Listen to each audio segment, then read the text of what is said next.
अस्सलाम वालेकुम। अजीम न्यूज़ के साथ मैं हूं मिनाल आफ्ताब। यहां हम आपको एक अहम खबर से आगाह करते हैं। SP investigation Iqbal town Abdul Wahab की सरबराही में स्ट्रीट क्राइम में मुलविस मुल्जिमान के खिलाफ कार्रवाइयां जारी। राहगीर खवातीन और तालिबात से परस छीनने की मुख्तलिफ वारदातों में मुलविस 2 मुल्जिमान गिरफ्तार। मजीद जानते हैं अपने नुमाइंदा अली रजा से। जी अली रजा बताइएगा।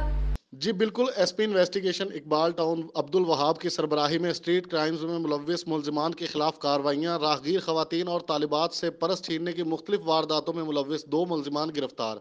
इन्वेस्टिगेशन पुलिस इकबाल टाउन ने खवातीन से परस छीनने वाले मुलजम अख्तर उर्फ अख्तरी को गिरफ्तार कर लिया।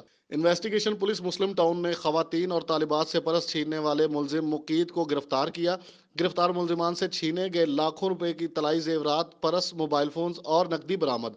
मुल्जिमान मोटरसाइकिलों पर राहगीर खवातीन और कॉलेजेस व यूनिवर्सिटीज की तालिबात से परस छीन कर फरार हो जाते थे। गिरफ्तार मुल्जिमान का खवातीन और तालिबात से परस छीनने की मुतादिद वारदातों का एतराफ। इन्वेस्टिगेशन पुलिस टीमों ने मुल्जिमान को जदीद टेक्नोलॉजी की मदद से गिरफ्तार किया। SSP इन्वेस्टिगेशन लाहौर की तरफ से परस स्नैचरी मुल्जिमान की गिरफ्तारी पर पुलिस टीम्स को शाबाश। जी बहुत शुक्रिया, हमें तफसीलात से आगाह कर रहे थे अली रजा। मजीद खबरों और अपडेट्स के लिए देखते रहिए अजीम न्यूज़।